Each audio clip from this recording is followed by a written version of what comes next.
જય શ્રી કૃષ્ણ, જય માતાજી। મિત્રો, રાધા તેના પતિ દિનેશ, સાસુ શાંતાબેન, સસરા મોહનભાઈ અને દીકરા મેહુલ સાથે સુખી જીવન વિતાવતી હતી। આમ તો તેના ઘરની પરિસ્થિતિ સાવ સામાન્ય હતી। દિનેશ એક સામાન્ય કંપનીમાં નોકરી કરતો હતો અને રાધા આજુબાજુની સોસાયટીમાં ઘરકામ કરવા જતી હતી। મોંઘવારીના આ જમાનામાં માંડ પેટ પૂરતું રહેતા હતા, એમાં સાસુ સસરાની વૃદ્ધાવસ્થા અને દીકરા મહેલનું બાળપણ। આખર તારીખ આવતા તો ઘરની પરિસ્થિતિ બહુ તંગ રહેતી। કમાણી અને ખર્ચના છેડા ક્યારેય મળતા જ ન હતા। ઘણીવાર વિચાર કરે કે આ મહિને થોડી કરકસર કરી બચત કરીશું એટલે આવતા મહિને આ ખર્ચ નીકળી જાય, પરંતુ કહેવાય છે ને કે ધારેલું કામ ક્યારેય પાર પડતું નથી। અચાનક એવો ખર્ચો કે પરિવારમાં બીમારી આવી જાય કે બચત તો બાજુ પર રહે અને ઉલટાનો ડબલ ખર્ચો કરવો, ઘણીવાર તો ઉછીના પૈસા લેવા પણ સખત વખત આવી ગઈની હાલતમાં પણ પરિવારમાં સુખ અને શાંતિ હતા। હળીમળીને શાંતિથી જીવન પસાર કરતા હતા। રાધા બીજાના ઘરે કામ કરવા જતી હોવાથી તેના સાસુ સસરા પોતાના ઘરકામમાં રાધાને ઘણી મદદ કરતા। મા બાપ કરતાં પણ સવાયો પ્રેમ મળતા રાધાને પણ પગમાં જોર રહેતું। મેહુલને પણ તેઓ સારી રીતે ઉછેરતા અને સાચવતા। આખો દિવસ કામ કરીને આવેલા રાધા અને દિનેશ માટે સાસુ રસોઈ બનાવી તૈયાર રાખતી અને રાત્રિનું જમવાનું બધાએ સાથે જ જમવાનું, એવો પારિવારિક નિયમ હતો, જે બધા સભ્યોને એકબીજા સાથે જોડી રાખતો હતો અને પારસ્પરિક શાંતિ અને પ્રેમ આપતો હતો। એકબીજાના સુખ દુઃખ વહેંચી સાથે રહેતા પરિવાર પર આજુબાજુ રહેતા લોકોને પણ માન અને આદર હતું। ગરીબીમાં પણ કેવા હળીમળીને રહે છે એ દાખલો આપવા માટે આ પરિવારની ગણના થતી। એક દિવસ મેહુલની જીદને વશ થઈને રાધા, દિનેશ અને મેહુલ એક પાર્કમાં ફરવા ગયા। પાર્કમાં લસરપટ્ટી, હિંચકા અને અવનવી રમતો જોઈ મેહુલ ખૂબ ખુશ થયો। રાધા અને દિનેશ પણ તેને જોઈને ખૂબ જ હરખાતા હતા। બંને એવી પણ વાતો કરતા હતા કે છેલ્લે ક્યારે આપણે ફરવા ગયા હતા તે પણ યાદ નથી। આ નાની અમથી ખુશી પણ એને માટે તો જાણે મોટો અલાદીનનો ચિરાગ મળ્યો હોય તેવી હતી। ત્રણેય ખુશ થતા ઘરે આવતા હતા। આ નજીવી ખુશી પણ કિસ્મતને મંજૂર નહીં હોય એટલે જ કે મોટી આફત પરિવારમાં નાખી દીધી। પાર્કમાંથી ફરીને આવતા દિનેશની એક્ટિવાને પાછળથી એક મોટા વાહને ધક્કો માર્યો, જેનાથી રાધા અને દિનેશ એક બાજુ પડ્યા અને મેહુલ રસ્તા વચ્ચેના સર્કલની દિવાલે અથડાયો। રાધા અને દિનેશને તો થોડો બેઠો માર વાગ્યો, પરંતુ મેહુલના માથામાંથી લોહી પાણીની જેમ વહેતું હતું। તેને બીજી ઘણી જગ્યાએ વાગ્યું હશે, પણ એ જોવાની રાધાની કે દિનેશની હિંમત ન હતી। રાધા ચોધાર આંસુએ પોતાના વહાલસોયા દીકરાને સાડીના પાલવથી લોહી બંધ કરવા મથતી હતી અને આ બાજુ દિનેશ કોઈકની મદદ લેવા આગળ પાછળ દોડ્યો હતો। આ કળિયુગમાં દયા પ્રેમીઓ જાણે મરી પરવર્યા હોય તેમ એક્સિડન્ટનો કેસ છે, અમારે આ પોલીસના લફડામાં પડવું નથી એમ કહીને લોકો ભાગી જતા। ડ્રાઈવર પણ માનવતા દેખાડ્યા વગર રફુચક્કર થઈ ગયો। દિનેશ ફટાફટ 108 બોલાવીને મેહુલને સરકારી હોસ્પિટલમાં પહોંચાડી દીધો। મનમાં તો એમ હતું કે કોઈ ખાનગી હોસ્પિટલમાં લઈ જઈ મારા દીકરાની સારવાર કરાવું, પરંતુ મોંઘું દાટ બિલ ચૂકવવાની તેની પરિસ્થિતિ જ નહોતી। મેહુલની ઇમરજન્સી વોર્ડમાં લઈ જવામાં આવ્યો। તાત્કાલિક સારવાર અને તપાસ પછી ખબર પડી છે મેહુલની માથામાં હેમરેજ થયું છે અને એક હાથ અને એક પગમાં હાડકાંઓમાં ક્રેક પડી છે। મગજ ઉપર થોડી વધારે અસર થઈ છે એટલે ઓપરેશન કરાવવું પડશે। રાધા અને દિનેશના તો પગ નીચેથી જમીન સરકી જાય છે કે હવે શું કરવું। કંઈ પણ વધારે વિચાર કર્યા વગર મેહુલને ખાનગી હોસ્પિટલમાં લઈ જવાય છે। ત્યાં પણ સારવાર દરમિયાન આ જ નિદાન આવે છે। ખબર છે કે ઓપરેશનનો ખર્ચ વધુ જ આવશે, પરંતુ તેના સિવાય કોઈ બીજો રસ્તો નથી। દિનેશ હળવા અવાજે ડૉક્ટરને પૂછે છે કે સાહેબ, ઓપરેશનનો ખર્ચ કેટલો આવશે? ડૉક્ટર દિનેશ અને રાધાના અવાજ અને પહેરવેશ પરથી સમજી જાય છે કે તેની આર્થિક પરિસ્થિતિ નબળી છે, એટલે ડૉક્ટર આશ્વાસન આપતા કહે છે કે જો ભાઈ, ઓપરેશન બહુ મોટું અને જોખમવાળું છે એટલે પૈસાની વધારે જરૂર પડશે। ઓછામાં ઓછી 1.5-2 લાખની ગણતરી કરવી પડશે। દિનેશે પોતાની આર્થિક પરિસ્થિતિ વિશે વાત કરીને ડૉક્ટરને થોડો આર્થિક લાભ મળી રહે તે માટે આજીજી કરી। ડૉક્ટર બોલ્યા કે તારી પરિસ્થિતિ જોઈને પહેલેથી જ મેં મારી ફી ઓછી રાખી છે। બીજા ડૉક્ટરને બોલાવીને ઓપરેશન કરાવવાનું હોવાથી હું તને બીજી કંઈ મદદ કરી શકું તેમ નથી, પરંતુ એક ટ્રસ્ટીનો નંબર લખી આપું છું જે ઘણા લોકોને મદદ કરે છે. તેઓ તને પણ શક્ય હશે તો જરૂર મદદ કરશે. મારી આ ચિઠ્ઠી તું તેને આપજે એટલે બનતી સહાય તે કરશે. રાધા અને દિનેશના જીવમાં જીવ આવ્યો. તે ભગવાનને ખૂબ ખૂબ પ્રાર્થના કરવા લાગ્યા અને આજીજી કરવા લાગ્યા કે હે ભગવાન, આવી જ રીતે મદદ કરતો રહેજે અને અમારો જીવ એવોમાં અમારો દીકરો આ મુશ્કેલીમાંથી જલ્દી બહાર નીકળે એવી હિંમત આપજે. પરંતુ મેં એક કવિતામાં લખ્યું છે, એ પંક્તિ અહીં સાચી ઠરે છે કે કહેવું પડે ભાઈ, કુદરતનું કેવી વાંકી ચૂકી છે. ઉકેલાય નહીં ક્યારેય એની એવી આંટી ઘૂંટી છે. ક્યારેય કહેર ને ક્યારેય મહેર એ જેની વૃત્તિ છે. ક્યારેક આપે ઢગલો ખુશી, ક્યારેક દુઃખનો પહાડ દે. દુઃખ દેવામાં ભગવાન પણ જાણે પાછું વાળીને જોતા હોય તેમ એક નવી મુસીબત ઊભી થાય છે. જે ટ્રસ્ટીની ચિઠ્ઠી ડૉક્ટરે લખી આપી હતી એ ટ્રસ્ટીનું આજે વહેલી સવારે જ નિધન થયું. એટલે પરિવારના સભ્યો તેના મૂળ વતનમાં ગયા છે.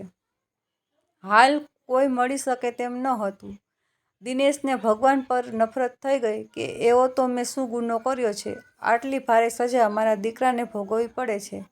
તે ભગવાનને આજીજી કરતા કહે છે કે હે પ્રભુ, મારા પર નહીં તો મારા આ કુમળા દીકરા પર તો દયા કર. ઉગતા નવા ફૂલને ખીલ્યા પહેલાં જ શા માટે કરમાવી દેવો ઊભો થયો છે? શા માટે તારા પરની અમારી શ્રદ્ધા ડગમગાવે છે? આખી જિંદગી અમે તારી પાસે ક્યારેય કશું આશા રાખી નથી અને આટલી ગરીબી સહન કરવા છતાં અમે ક્યારેય કોઈ ફરિયાદ કરી નથી. નિસાસો નાખીને દિનેશ પાછો હોસ્પિટલ આવે છે અને ડૉક્ટરને વાત કરે છે તો ડૉક્ટર પણ એવો જ જવાબ આપે છે કે આનાથી હું વધારે કંઈ કરી શકું તેમ નથી. રાધા ચોધાર આંસુએ રડે છે, પરંતુ દિનેશ સિવાય સાંભળવાવાળું કોઈ નથી. એકબીજાને પરસ્પર આશ્વાસન આપતા હિંમત રાખી આપણે જ કંઈક કરવું પડશે એવો નિર્ણય કરે છે. રાધા દિનેશને કહે છે કે કાલે તમે કંપનીમાં જઈને તમારો પીએફ અને એડવાન્સ પગાર લઈ જમા કરાવી દેજો. હું પણ જ્યાં જ્યાં કામ કરું છું ત્યાંથી આ મહિનાનો પગાર અને આપી તો 2 મહિનાનો એડવાન્સ પગાર માગી પૈસા જમા કરાવી દઈશ. દાગીનામાં તો મારી પાસે આ છે તે વેચી દઈશ અને થોડા ઝાઝા પાડોશીઓ પાસેથી ઉછીના લઈ લેશું, જે ધીરે ધીરે ચૂકવી આપીશું. રાધા અને દિનેશની વાત સાંભળતા જ તેના સાસુ દરવાજો ખખડાવી અંદર રૂમમાં પ્રવેશ કરે છે અને કહે છે કે અમારી પાસે ઝાઝું નથી, પરંતુ આ મારી બુટ્ટી અને ચૂક છે તે વેચીને જે પૈસા મળે તે મારા જીવલાને બચાવવા વાપરજો. અને આ લ્યો 15,000 જે અમારી મરણ મૂડી હતી, મારા જીવલાને બચાવી લેજો. એમ બોલતા બોલતા તો બા ધ્રુસકે ધ્રુસકે રડી પડ્યા. તેને જોઈને રાધા, દિનેશ અને બાપુજી પણ ખૂબ ખૂબ રડ્યા. મંદિર સામે જોઈને નિસાસો નાખતા બા બોલ્યા કે હે પ્રભુડા, તારે લેવા હોય તો અમને એક સાથે બંનેને લઈ લે, પરંતુ મારા વ્યાજને જીવનદાન દે અને સાજો કર. આ કુમળા બાળકે તારું શું બગાડ્યું છે કે એને આટલી મોટી સજા કરે છે? પરંતુ ભગવાને તો જાણે તેની વિનંતી ન સાંભળવાનું નક્કી કર્યું હોય તેમ એક પછી એક ઉપાધિઓ આપવાનું ચાલુ જ રાખ્યું. માંડ કરીને એક આશાનું કિરણ દેખાય ત્યાં જ આશાને મૂળમાંથી બાળી બીજી મોટી ઉપાધિ રાધા દિનેશના જીવનમાં નાખી દે. બિચારા તેમાંથી નીકળી જ ન શકે. બધા થોડા સ્વસ્થ થઈ આજુબાજુ અને મિત્રોમાં પૈસાની મદદ માટે આજીજી સાથે વાત કરી, પરંતુ દિલીપની આવકની બધાને ખબર હતી કે આ ક્યારેય પૈસા પાછા આપી શકે તેમ નથી. તેની આર્થિક પરિસ્થિતિ માંડ ઘર ચાલે તેવી છે, ત્યાં વળી આપના પૈસા ક્યાંથી ચૂકવશે? કોઈકે કહ્યું કે મેં હમણાં જ ગામડે પૈસા મોકલી દીધા. પહેલાં બોલ્યા હોત તો કંઈક મદદ કરત. એક મિત્રે પત્ની બીમાર હોવાનું બહાનું કાઢ્યું તો એક મિત્રે દીકરીના લગ્નની તૈયારીનું બહાનું કાઢ્યું. આમ બધાએ દુઃખ ન લાગે તે રીતે એન કેન કરીને ના પાડી દીધી. દુઃખી થયેલા પતિ પત્ની નિસાસો નાખતા ઘરે આવ્યા. વિચાર કરતાં કરતાં ક્યારે સવાર પડી તેનું બંનેને ખ્યાલ જ ન રહ્યો. આખી રાત જાણે ભગવાન સાથે વાતો કરવામાં અને દલીલો કરવામાં જ પસાર થઈ ગઈ. તારા કરતાં તો દુશ્મન સારો, તેને પણ થોડી દયા આવે. તારે પરીક્ષા કરવી હોય તો અમારી કર, મારા દીકરાને બક્ષી દે ભગવાન. સવાર પડતાં જ દિનેશ કંપનીમાં જઈને મેનેજરને ઓવરટાઈમ અને 2 મહિનાના એડવાન્સ પગાર માટે વાત કરે છે તો મેનેજરે કહ્યું કે તું અરજી કરી મને આપ, હું આ અરજી મેઇન ઓફિસમાં મોકલીને તારું કામ કરાવી દઈશ, ચિંતા ના કરીશ. આજે આ મેનેજર સાહેબ દિનેશને ભગવાન કરતાં પણ વિશેષ લાગતા હતા. મનમાં થોડો રાજી થયો, પરંતુ કામ થશે કે નહીં? મનમાં હતું કે આ વખતે પણ નક્કી ભગવાન કોઈક રમત રમશે. ભગવાન પરનો વિશ્વાસ ડગી જતો. હવે તે તેમ પણ બોલી શકે તેમ ન હતું કે ભગવાન જે કરે તે સારું. આ બાજુ રાધા જ્યાં પોતે કામ કરતી હતી તે શેઠાણીઓને રડતા રડતા બધી વાત કરી છે અને આ મહિનાના પગાર સાથે 2 મહિનાનો પગાર એડવાન્સ આપવા માટે વિનંતી કરે છે. પરંતુ એક ગીત છે ને કે સુખ કે સબ સાથી દુઃખ મેં ના કોઈ. આજકાલના કળયુગમાં માનવતા જાણે કે ક્યાંક મરી પરવારી હોય તેમ 1-2 શેઠાણીને છોડી બધાએ ના પાડી. બધાને એમ જ હતું કે બીજી બધી કામવાળીઓની જેમ આ પણ કદાચ પૈસા લઈને જતી રહેશે તો આપણે ક્યાં શોધવા જઈશું? જે કંઈ થોડા પૈસા આવ્યા તે હોસ્પિટલમાં જમા કરાવ્યા અને ડૉક્ટરને વિનંતી કરી કે તમે સારવાર ચાલુ કરો, અમે ગમે તેમ કરી પૈસાની સગવડ કરી દઈશું.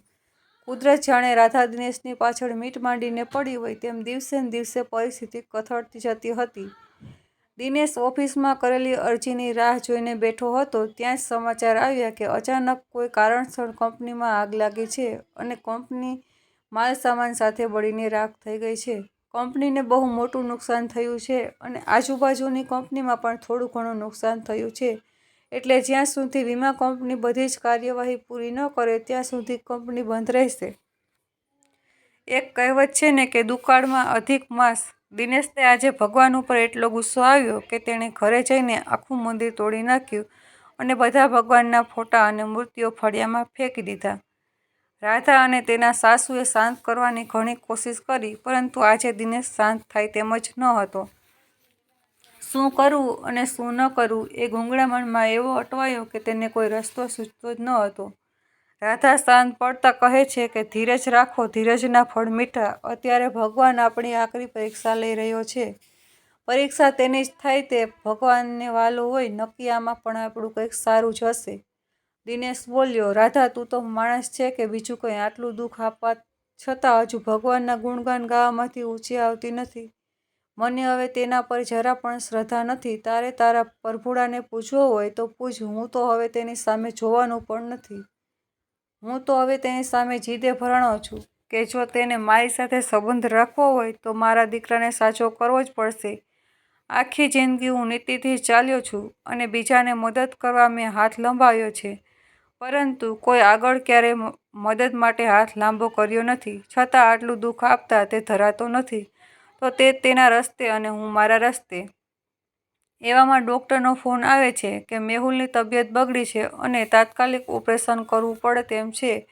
હોસ્પિટલમાંથી મોહનભાઈ પણ ધ્રુસકે ધ્રુસકે રડતા બોલે છે કે દિનેશ કુમાર જલ્દી કંઈક કરો, નહીં તો આપનો વાઘ એમ બોલતા બોલતા ફોન કાપી નાખે છે. દિનેશ કંઈક પણ વિચાર કર્યા વગર જ નાની ઝૂંપડી જેવા મકાનમાં રહેતો હતો. તેના દસ્તાવેજ અને બીજા જરૂરી કાગળ લઈ દવાખાને પહોંચ્યો અને ડૉક્ટરને બધી વાત કરી કે આવી રીતે પરિસ્થિતિ વણસતી જાય છે. મહેરબાની કરીને તમે અમને મદદ કરો. આ દસ્તાવેજ તમે રાખો. હું થોડા દિવસમાં પૈસાની સગવડ કરી તમને આપી દઈશ, નહીં તો તમે આ મકાન વેચી નાખજો. પ્રભુ પણ હવે થોડા થાક્યો હોય તેમ દુઃખ ઓછા કરવા ડૉક્ટરે હા પાડી કે વાંધો નહીં, ચિંતા ન કરીશ તો સારાવાના થશે. હું સારવાર ચાલુ કરું છું. આ બાજુ રાધા કામ કરવા જાય છે ત્યાં ટેબલ પર પડેલા સમાચાર પત્રમાં એક જાહેરાત વાંચે છે અને ત્યાંથી તરત જ રવાના થઈ ઘરે પાછી આવે છે. જાહેરાતની આખી વાત તે દિનેશને કરી છે કે સુરતમાં એક વૃદ્ધાને દેખરેખ રાખવાની છે. એ પથારીવશ છે અને દીકરા-વહુ અમેરિકા રહે છે. એટલે જેટલા પૈસા માગે એટલા આપશું, પરંતુ તેનું ધ્યાન રાખવા સાથે તેની દૈનિક ક્રિયાઓ પણ કરવી પડશે, જેમ કે ડાયપર બદલાવવા, નવરાવવા, ધોવડાવવા, જમાડવા, બધું જ કરવાનું રહેશે. નંબર આપેલો છે તો તમે કહો તો હું તેની સાથે વાત કરું. હા પાડે તો હું થોડો વખત ત્યાં જઈ આવું, જેથી આપણી માથે આવેલી સમસ્યામાંથી થોડા ઉપર આવીએ. દીકરાને મૂકીને જતા મારો પણ જીવ ચાલતો નથી, પરંતુ એક આશાની કિરણ બંધાણી છે અને આમાં કંઈક સારું હશે તો જ આ રસ્તો આપણને મળ્યો હોય. તેમ વિચારી સાસુ અને દિનેશ બંનેની સહમતીથી ફોન કરે છે અને સામેથી જવાબ આવે છે કે તમે કાલે જ હાજર થઈ જાઓ અને 15 દિવસમાં તમારો એડવાન્સ પગાર 25,000 રૂપિયા તમારા ખાતામાં જમા કરાવી દઈશું. ભગવાન ઉપર થોડી આસ્થા જાગી છે કે નક્કી હવે કંઈક સારું થશે. રાધા દિનેશને લઈને દીકરાને મળવા હોસ્પિટલમાં જાય છે. મેહુલ હજી આઈસીયુમાં છે એટલે તેની સાથે વાત તો કરી શકે તેમ નથી, પરંતુ દૂરથી રડતી આંખોએ તેને જોઈ રહે છે. તે જાણે તેની સાથે વાતો કરતી હોય એમ કહે છે કે બેટા, હવે તું જલ્દી સાજો થઈ જઈશ. ભગવાન આપણી સાથે જ છે, તું જરાય ચિંતા કરતો નહીં.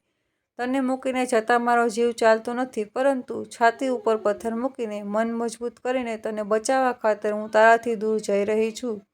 તો દીકરા, મને માફ કરજે. 1 મિનિટ પણ જેને મારાથી છૂટો પાડ્યો નથી એવા મારા વાલા દીકરાની આવી રીતે મરણ પથારીમાં મૂકીને જતા આમાંની હાલત કેવી છે તે તું પણ જાણી શકતો હોઈશ. થોડા જ દિવસોમાં હું પાછી આવી જઈશ. સુરતમાં હું જેના ઘરે જાઉં છું તે માજીની પણ હું દિલથી સેવા કરીશ કે જેનાથી તેના આશીર્વાદ આપના પરિવારને મળે અને તું જલ્દી સાજો થઈ જા. પછી બંને ડૉક્ટરને મળવા જાય છે તો ડૉક્ટરનું હસતું મોઢું જોઈને બંને ખૂબ ખુશ થાય છે કે જરૂર કોઈ સારા સમાચાર છે. ડૉક્ટરે કીધું કે દિનેશ, તમારા વળતા દિવસો આવ્યા છે. તમે ચિંતા નહીં કરતા. મેહુલની તબિયત હવે બહુ જ સરસ છે, કોઈ ચિંતા જેવું નથી. થોડો સમય લાગશે પરંતુ બધું સારું થઈ જશે. આ વાત સાંભળી બંનેના પગમાં જાણે તો એવું તો જોર આવ્યું કે હવે કોઈની પણ હિંમત નથી કે અમને હરાવી શકે. મોતના મોઢામાંથી પાછા આવેલા દીકરાના ખુશીના સમાચાર સાંભળી બા અને દાદા પણ ખૂબ ખૂબ ખુશ થયા. આંખોમાંથી ખુશી ચોધાર આંસુ વહેવા લાગ્યા. દાદીમાં બોલ્યા કે હે પ્રભુડા, આટલા બધા હેરાન કરવામાં તને શું ખુશી મળી?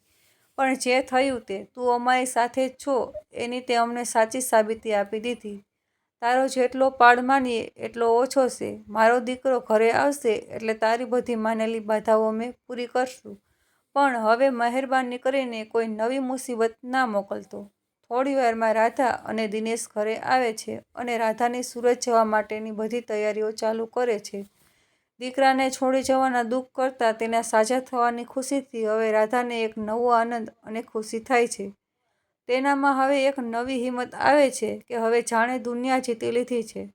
નક્કી હવે અમારા દુઃખના દિવસો ગયા છે અને સુખનો વારો આવ્યો છે. એક નવા સુખની આશામાં સવારે વહેલી ઉઠી પ્રભુ પ્રાર્થના કરી સુરત જવા માટેની તૈયારી કરે છે. રાધાને વહેલી સવારની કર્ણાવતી ટ્રેન પકડવાની હતી એટલે વહેલા ઉઠી કામ પૂરું કરી ફટાફટ રેલવે સ્ટેશન પહોંચી. સ્ટેશન ઉપર જ્યાં જુઓ ત્યાં ભીડભાડ, બૂમભરાડા અને ધક્કામુક્કી. એક ટ્રેન આવે ને બીજી જાય. ટ્રેન આવતા ચાલો ભગવાન ફટાફટ, ચલ બેટા આજા, જલ્દી કરો યાર, ગાડી ચલી જાયેગી. ઈકડે યા બસા જેવા અનેક વાક્યો કાને પડતા હતા. કર્ણાવતી ટ્રેન આવતા જ હું ફટાફટ ધક્કામુક્કી કરીને જેમ તેમ કરીને રાધા સીટ પર પહોંચી. હાશ કરીને બેઠી, જાણે મોટી જંગ જીત્યાનો આનંદ તેને થયો. બાજુની સીટ પર કોણ છે તેવું જોવા બાજુમાં નજર કરી તો તેને એક 65 થી 70 વર્ષના માજી બેઠા હતા. તેને જોઈને રાધાને મનમાં થોડી શાંતિ થઈ. માજી એકદમ શાંત, લાગણીશીલ અને પ્રભાવશાળી વ્યક્તિત્વ ધરાવતા હતા. તેના મોઢા પર એક અલગ જ ભાવ વર્તાતો હતો. લાંબા વાળનો મોટો અંબોડો, તેમાં ભરાવેલી વેણી, હાથમાં કાચની બંગડીનો જુડો, મોંઘાદાર વસ્ત્રો અને કિંમતી દાગીનાથી સજ્જ આ માજી એક અલગ જ છાપ ઊભી કરતા હતા. અમીર વર્ગના આ માજી ખૂબ લાગણીશીલ હોય તેવું લાગતું હતું. તેણે રાધા સામે પ્રેમથી જોયું અને પૂછ્યું કે મુંબઈ જવાનું છે બેટા? રાધાએ કહ્યું કે હા, મુંબઈ જવાનું છે. તેણે કહ્યું કે ઘર છે કે? રાધાએ વચ્ચેથી જ જવાબ આપતા કહ્યું કે ના, પિયર જવાનું છે. ખરેખર રાધાને સુરત જવાનું હતું, પરંતુ અજાણ્યાને સાચી વાત કરવાનું યોગ્ય ન લાગતા ખોટું બોલી. થોડીવારમાં ટ્રેન ચાલુ થઈ. જેમ જેમ ટ્રેન સ્પીડ પકડી તેમ તેમ બંનેની વાતો પણ સ્પીડ પકડી.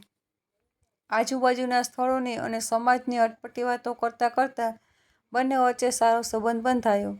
રાધા તેને બા કહીને બોલાવતી. બા શબ્દ સાંભળીને તે પણ બહુ ખુશ થતા. મુસાફરી દરમિયાન વાતોની સાથે સાથે ચા નાસ્તાની પણ આપ-લે થવા લાગી. બંનેની વાતો પરથી આજુબાજુમાં બેઠેલા મુસાફરો પણ જાણી ચૂક્યા હતા કે આ બંને વચ્ચે સારા સંબંધો બંધાયા છે. વાત કરતાં કરતાં પૂછ્યું, બા, તમારા પરિવારમાં કેટલા સભ્યો છે? તે તો તમે મને કહ્યું જ નહીં.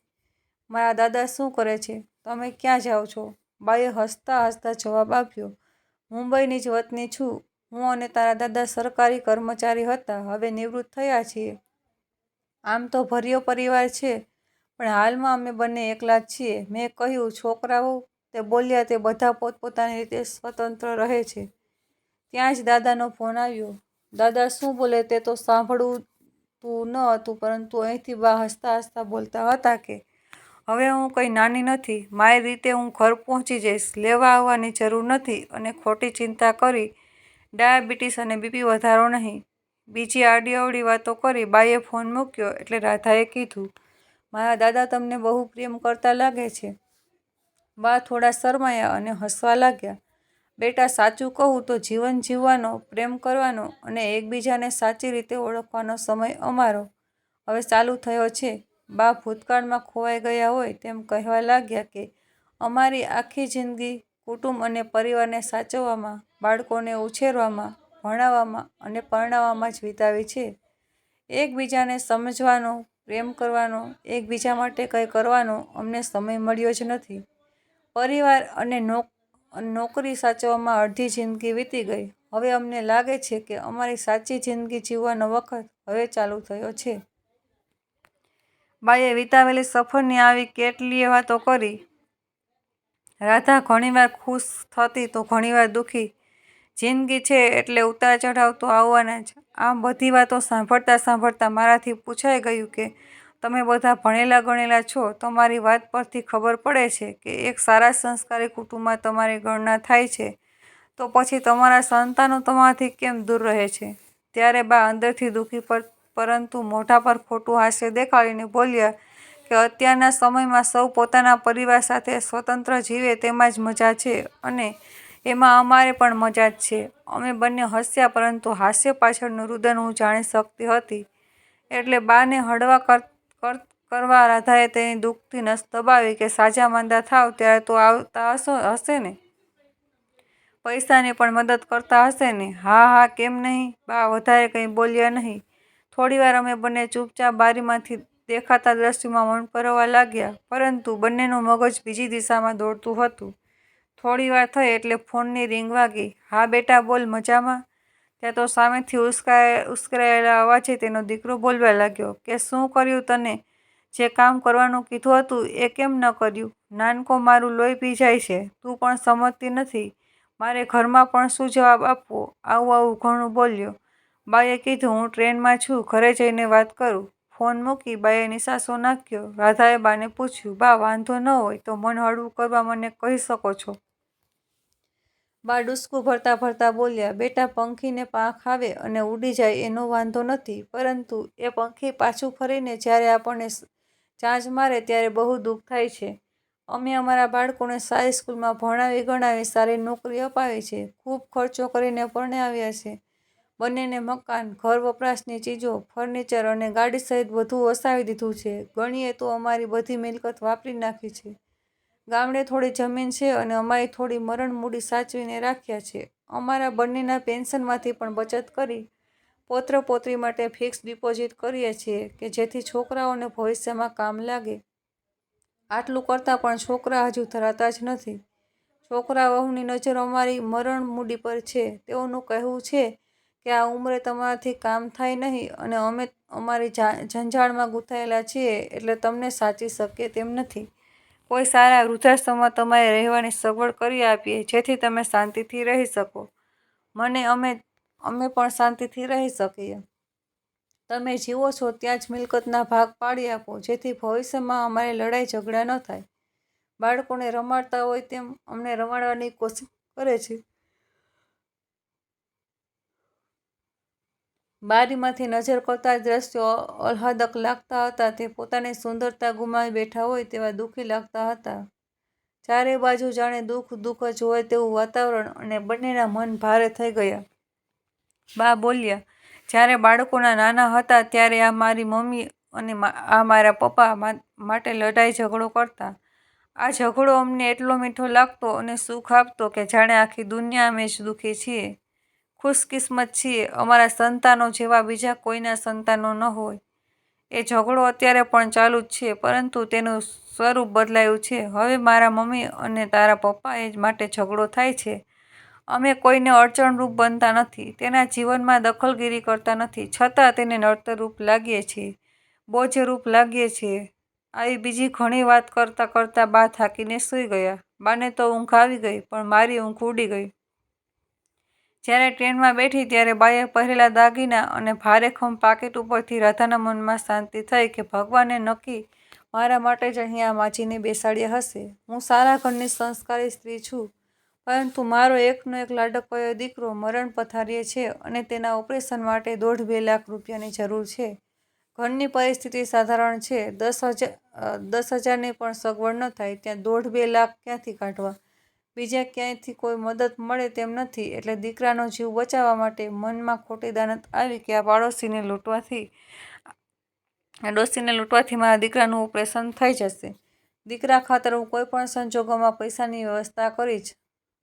જ્યાં હું નોકરી માટે જવાની છું ત્યાં લાંબો વખત મારે રહેવું પડશે અને આ સમયે દીકરાથી દૂર રહેવાની મારી હિંમત પણ નથી.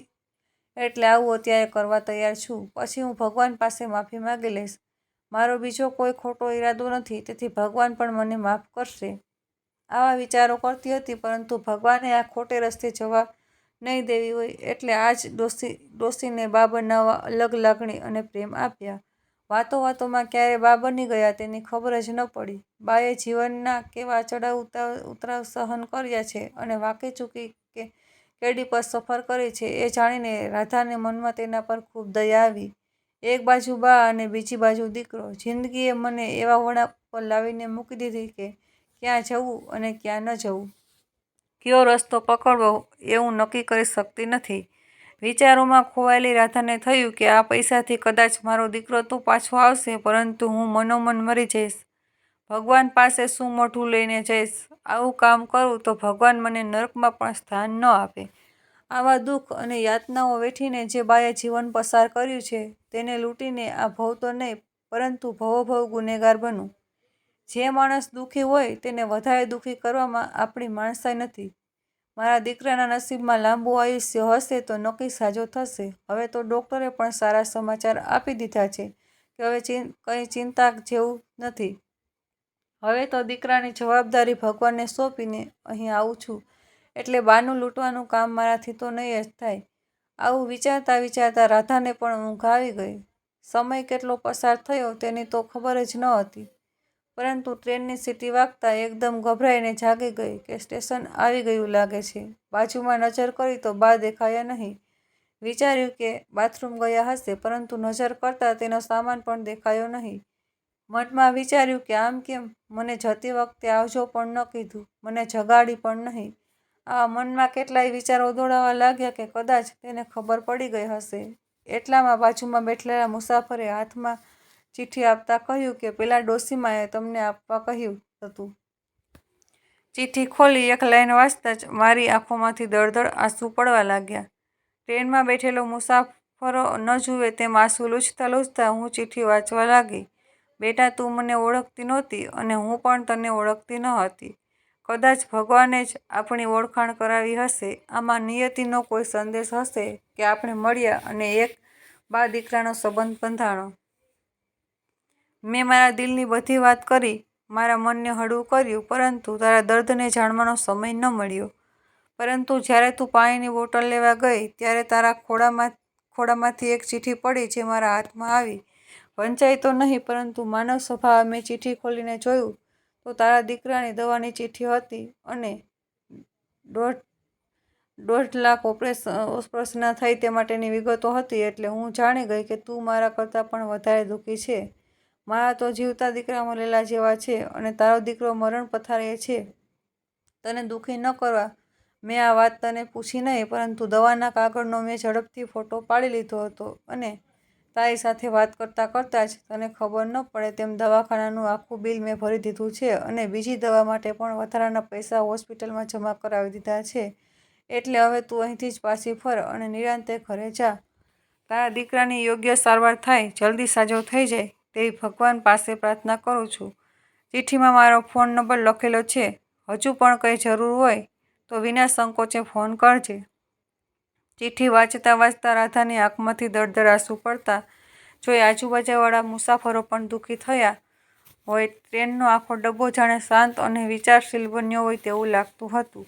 રાધા પર દયાની લાગણીથી જોતા હતા. તેના પર મોટી મુશ્કેલી આવી હોય તેવું જાણી ગયા હતા. બધા લાગણીસભર પૂછવા લાગ્યા. ત્યારે ટૂંકમાં બધી વાત જણાવી.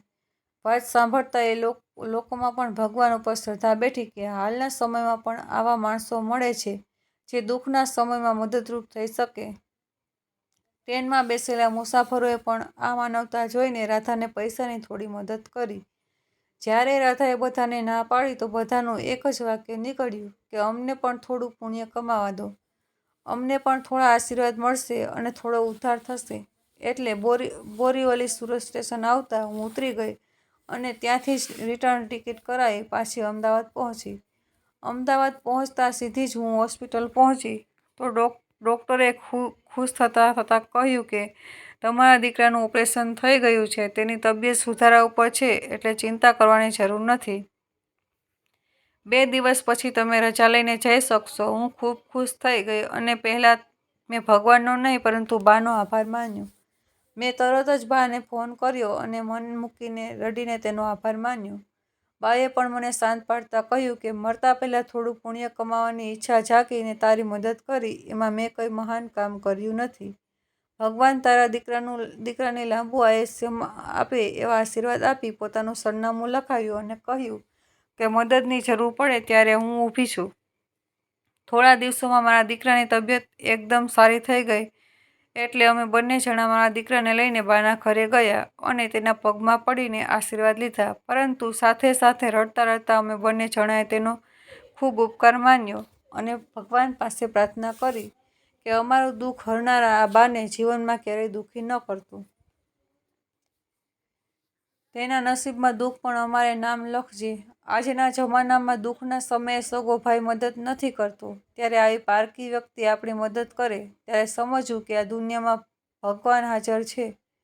ઈશ્વરના બંને હાથ આપણી ઉપર છે. બાએ અમને સાંત્વન આપતા ઊભા કર્યા અને કહ્યું કે મારી પાસે હતું અને મેં આપ્યું એમાં કંઈ ઉપકાર કર્યો નથી. આ પુણ્ય કમાવા માટે ભગવાને જ મને રસ્તો બતાવ્યો હશે એવું માની ખુશ રહો. ભગવાન તમને સદાય હસતા રાખે એવા આશીર્વાદ. આ સાંભળતા જ રાધા બોલી કે એકલા આશીર્વાદથી કામ નહીં ચાલે. તમારે અમારી એક વાત પણ માનવી પડશે. બા થોડા વિચારમાં પડ્યા કે શું વાત માનવાની હશે. કદાચ પૈસા લઈને આવ્યા હશે જે મેં તેને આપ્યા હતા. પરંતુ આ પૈસા હું લઈશ નહીં. દાનમાં આપેલી વસ્તુ ક્યારે પાછી લેવાય. વિચારોમાં ડૂબેલા બાને રાધાએ શાંત કરતા આગળ વાત કરી કે આજથી હવે અમે જ તમારા દીકરા દીકરી છીએ અને તમારે અમારી સાથે જ રહેવાનું છે. હવે તમારે એકલું રહેવાનું નથી. બા બોલ્યા કે તમારી લાગણી સાચી છે પરંતુ આ મોંઘવારીના સમયમાં કોઈની માથે પડવા કરતાં એકલા રહી શાંતિથી જીવન પસાર કરીએ છીએ તે બરાબર છે.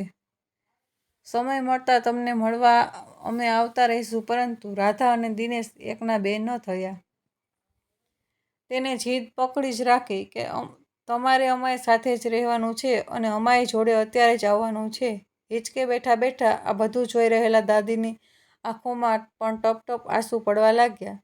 જેને જન્મ આપી લાડકોડથી ભણાવ્યા ગણાવ્યા અને પગભર કર્યા એવા પેટના દીકરા મા બાપ જીવે છે કે મરી ગયા એ જોવા પણ આવતા નથી. જ્યારે આ 1-2 કલાકની ઓળખાણથી દીકરા દીકરી કરતાં પણ વિશેષ બન્યા. હું માનું છું કે કદાચ આ સંબંધ આ જન્મનું નહીં પરંતુ ગયા જન્મનો હશે. કંઈક લેણાદેણી બાકી હશે કે આ જન્મમાં પૂરી કરવા ભગવાનને ભેગા કર્યા. નહીં તો આંખની ઓળખાણ પણ નહોતી એવી વ્યક્તિ ઉપર દયા આવવી અને મદદ કરવાની ભાવના થવી એ એક અલગ જ ઘટના છે. બાકી દુનિયામાં ઘણા લોકો દુઃખી છે અને મદદ માટે માંગણી પણ કરે છે પરંતુ આપણું દિલ એ વખતે તૈયાર થતું નથી. આવા લોકોને તો માગવાની ટેવ પડી એમ બોલીને હાંકી કાઢીએ છીએ. આ કોઈ ઈશ્વરનો જ સંકેત છે કે જેણે આપણને ભેગા કર્યા છે. આ બધી વાત દાદા બાને સમજાવે છે.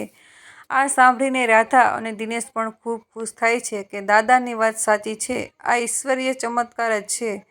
નહીં તો આ જમાનામાં આટલી મદદ બોલ્યા વગર કે માગ્યા વગર કોઈ ન કરે. દાદાની સમજાવટથી અને રાધા દિનેશની જીદ આગળ વશ થઈને દાદા અને બા તેની સાથે અમદાવાદ આવે છે.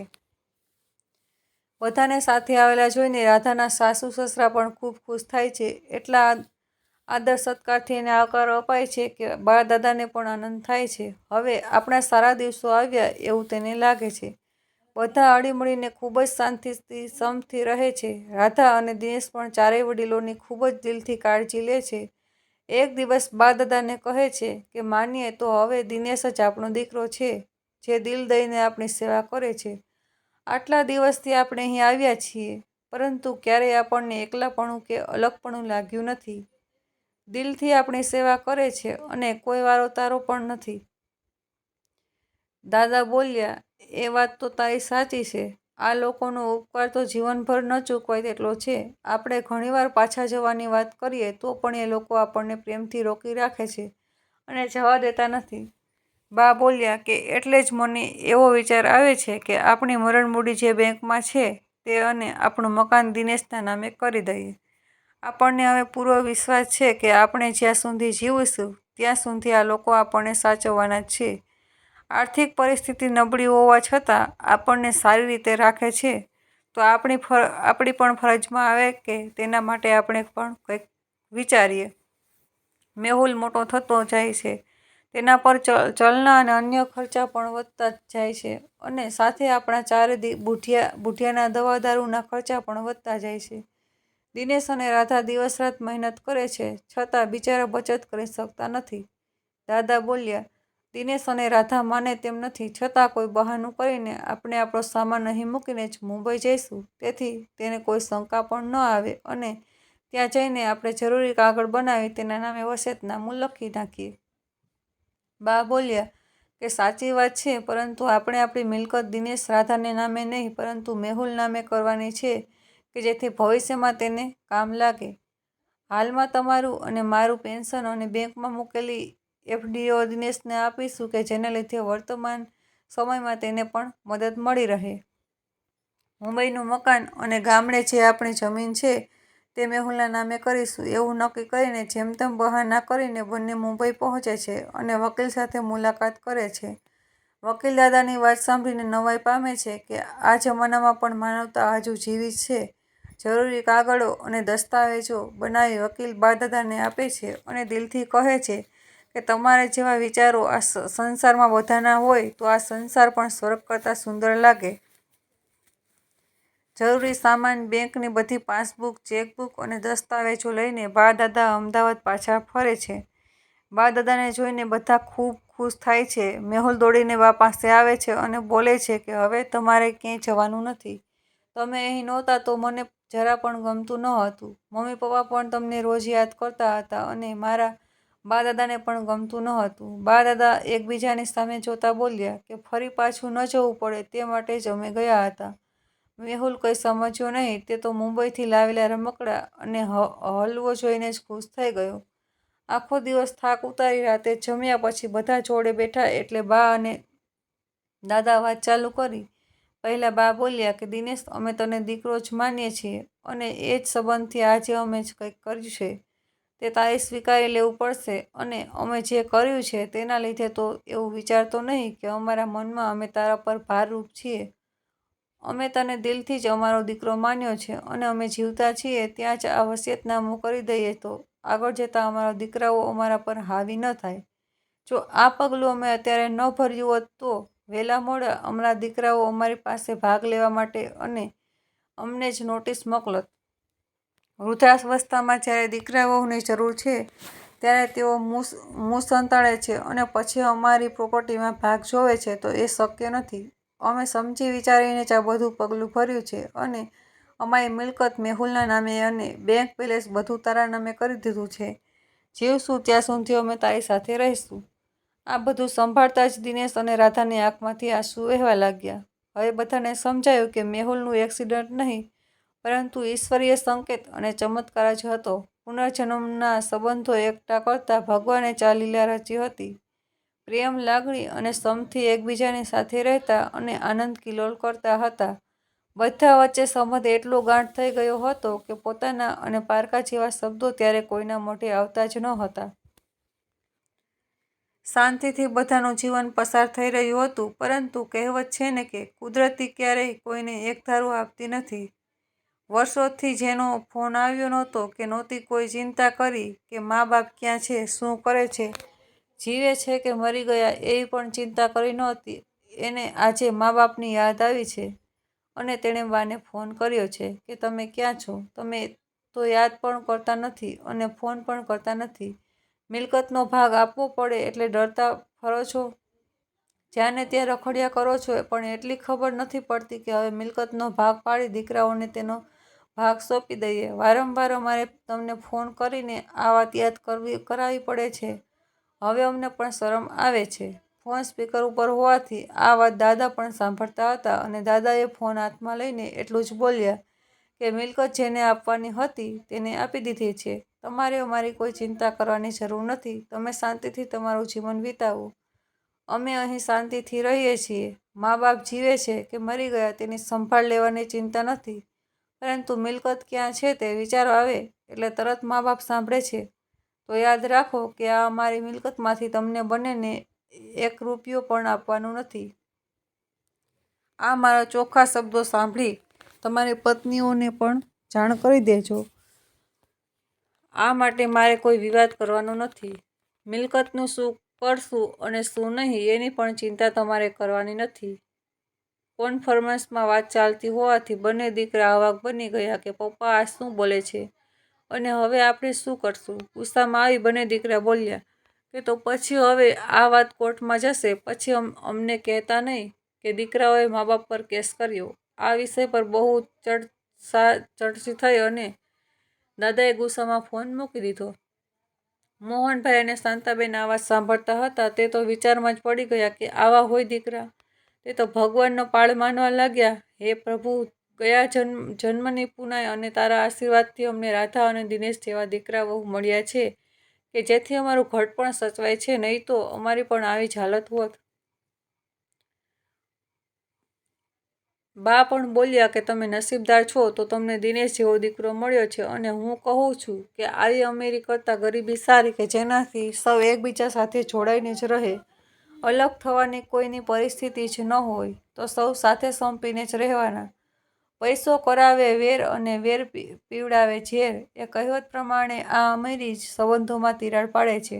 દિનેશ અને રાધાએ પણ મિલકત પાછી આપી દેવા માટે સમજાવ્યા, પરંતુ બંનેએ એક જ નિર્ણય રાખ્યો કે નહીં, જે થયું તે બરાબર જ છે અને તેમાં કોઈ ફેરફાર કરવાનો થતો નથી. જે થશે તે જોયું જશે. તમે ચિંતા કરો નહીં. પરંતુ આખી રાત બા દાદાને ઊંઘ આવી અને શું કરવું અને શું ન કરવું એવા જ વિચારો આવ્યા. વહેલી સવારે બંને એક જ વિચાર આવ્યો કે વકીલને મળીને દિનેશને દત્તક લેવાનો જરૂરી કાગળો કરી સમાચાર પત્રના માધ્યમથી જ માહિતી આપી દઈએ કે આજથી આ બંને દીકરાઓને અમે અમારી મિલકતમાંથી બરતરફ કરીએ છીએ. અમે અમારી મિલકત અમારી મરજીથી કોઈના પણ દબાણ વગર દિનેશ અને તેના પૌત્રને સોંપી છે. તેમાં તે લોકોનું પણ કોઈ દબાણ નથી. સવારે ઉઠીને દાદા પરિવારમાં આ વાત કરે છે અને તે માટે બધાને સહમત પણ કરે છે, પરંતુ આ વાત પણ કુદરતને મંજૂર ન હોય કે સવારમાં ઉઠતા જ સરકારી કાગળ આવી ગયો કે તમારા દીકરાઓએ તમારા પર કોર્ટમાં મિલકત માટે કેસ મૂક્યો છે. આવતા સોમવારે તમારે જરૂરી કાગળો સાથે કોર્ટમાં હાજર થવાનું છે.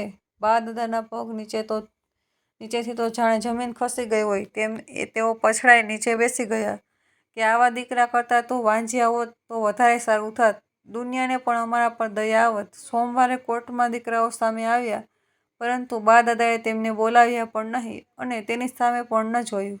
વકીલ પાસે દિનેશના દત્તકનામાના કાગળ અને તેને આપેલી મિલકતના જરૂરી કાગળો, જજ સાહેબની શોધ ક્યાં અને કહ્યું કે આ અમારી મંજૂરીથી કોઈના પણ દબાણ વગર કરેલ છે. મિલકત અમારી છે એટલે અમારે કોઈની અનુમતિ લેવાની જરૂર નથી. અને જે દીકરાઓને અત્યાર સુધીમાં મા બાપની યાદ આવતી ન હતી તેને મિલકત યાદ આવી એટલે મા બાપ સાંભળ્યા. મા બાપ જીવે છે કે મરી ગયા એની અત્યાર સુધી કોઈ દિવસ સંભાળ લીધી નથી અને અત્યારે મા બાપ સાંભળ્યા છે તો અમારે કોઈ નિર્ણયમાં ફેરફાર કરવો નથી. જજ સાહેબે પણ દાદાની તરફેણમાં જ નિર્ણય સંભળાવ્યો. એટલે છોકરાઓ નીચું મોઢું કહીને જતા રહ્યા. રાજી થતાં બધા ઘરે આવ્યા અને સૌ મળીને ખુશીથી જીવન પસાર કરવા લાગ્યા.